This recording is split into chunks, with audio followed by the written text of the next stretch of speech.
AP municipal workers union AITUC అనుబంధ సంఘం స్వతంత్ర సంఘాలు జేఏసీ పిలుపు మేరకు శుక్రవారం రాజమహేంద్రవరంలో మున్సిపల్ కార్మికులు భిక్షాటన నిర్వహించారు. ఉదయం స్థానిక రెల్లిపేట నుంచి ప్రారంభమైన ఈ ప్రదర్శన నగర పాలక సంస్థ కార్యాలయం వద్దకు చేరుకుంది. ఆబ్కాస్ కార్మికులను పర్మనెంట్ చేయాలని, సమాన పనికి సమాన వేతనం, కనీస వేతనం 26,000 రూపాయలు మంజూరు చేయాలని, సిఎల్స్ క్యాజువల్ అమలు చేయని మున్సిపల్ కార్మికుల డిమాండ్స్ పరిష్కరించాలని తదితర నినాదాలు చేశారు. యూనియన్ జిల్లా గౌరవ అధ్యక్షులు తాటిపాక మధు మాట్లాడుతూ రాష్ట్ర వ్యాప్తంగా మున్సిపల్ కార్మికుల సమస్యలను పరిష్కరించాలని, ఈ రాష్ట్ర ప్రభుత్వం పట్టించుకోవడం లేదని, సమ్మె చివరి ఆయుధమని, సమ్మెకు వెళ్లుటకు ఈ రాష్ట్ర ప్రభుత్వమే ప్రధాన కారణమని, ప్రజలు అనారోగ్యానికి గురైతే దానికి బాధ్యత ప్రభుత్వం వహించవలసి వస్తుందని హెచ్చరించారు. మున్సిపల్ కార్మికుల 21 డిమాండ్స్ పరిష్కరించాలని ఏపీ మున్సిపల్ వర్కర్స్ యూనియన్ అనుబంధ సంఘం స్వతంత్ర సంఘాల జేఏసీ కోరగా, అందులో కేవలం drivers and under ground workers, malaria workers కు మెడికల్ అలవెన్స్ వర్తింపజేస్తామని, పర్మనెంట్ చేయమని, జీతాలు పెంచాలని డిమాండ్ చేసిన ప్రభుత్వం మొండి వైఖరి వ్యవహరించడంతో తప్పనిసరిగా సమ్మెకు వెళుతున్నామని, పారిశుద్ధ్య కార్మికులు చేస్తున్న సమ్మెకు ప్రజలు సహకరించాలని కోరారు. ఏఐటీయూసీ జిల్లా కన్వీనర్ కుండ్రపు రాంబాబు మాట్లాడుతూ మున్సిపల్ పారిశుద్ధ్య కార్మికుల శ్రమను ఈ రాష్ట్ర ప్రభుత్వం దోచుకుంటుందని, ఇకనైనా వారిని తక్షణమే పర్మనెంట్ చేయాలని డిమాండ్ చేశారు. సిపిఐ నగర కార్యదర్శి వంగమూరి కొండలరావు, రెడ్డి రమణ, ముత్యాల మురళీకృష్ణ, బంగారు నాగేశ్వరరావు, దన్నాల దుర్గమ్మ, ముత్యాల నందికిషోర్, బంగారుగిరి, కాకి శారద, ఎం శివ, గోడంగిరి, భాగ్యలక్ష్మి తదితరులు పాల్గొన్నారు.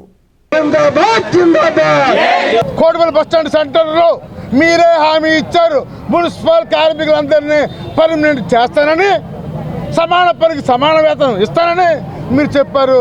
అది నిలబెట్టుకోలేదు. మరి మీరు ఇచ్చిన హామీని మీరు నిలబెట్టుకోలేదు. మరి మేమేం చేయాలి? మా సత్తా జీవించాలి. మేమందరం ఈ జెండా నమ్ముకున్నాం.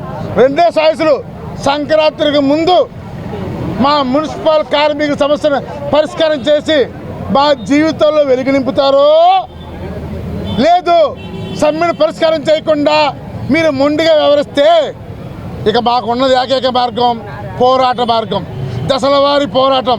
ఇక చెత్తను మేము తీసుకెళ్ళం కదా, ఇంట్లో ఊర్లో చెత్త తీసుకెళ్ళి మీ ఎమ్మెల్యేలు ఇళ్ళ ముందు వేస్తాం, మీ ఎంపీ గారు ఇంటి ముందు వేస్తాం.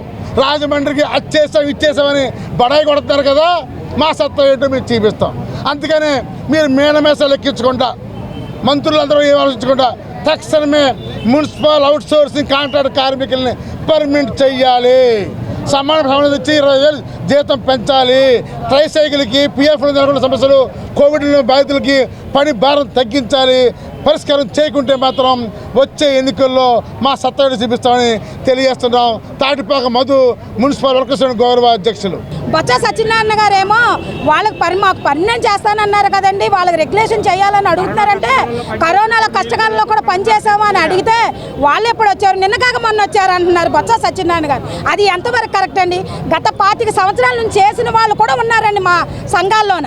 ఎప్పుడు కూడా ఏఎన్టీసీ తరఫున, జాయింట్ యాక్షన్ కమిటీ తరఫున అందరూ సంఘాలు ఏకతాటిగా నడిచి నిలబడి రోడ్ల మీద ధర్నాలు చేస్తేనే మాకు 1,000, 2,000, 3,000 పెంచుతున్నారండి. హెల్త్ అలవెన్స్ అనేది 6,000 ఇస్తున్నారు. ఎలా ఇస్తున్నారండి? మా జీతాల్లో ఒక 5 ఆబ్సెంట్లు ఉంటే, 3 ఆబ్సెంట్లు ఉంటే, 2 ఆబ్సెంట్లు ఉంటే, హెల్త్ అలవెన్స్లో కూడాను రోజుకు 200 చొప్పున 5 ఆబ్సెంట్లు ఉంటే 1,000 రూపాయలు కటింగ్ అవుతుందండి. ఇది ఒక 1,000 రూపాయలు కటింగ్ అవుతుంది. జీతంలో ఒక 2,000 రూపాయలు కటింగ్ అవుతుంది.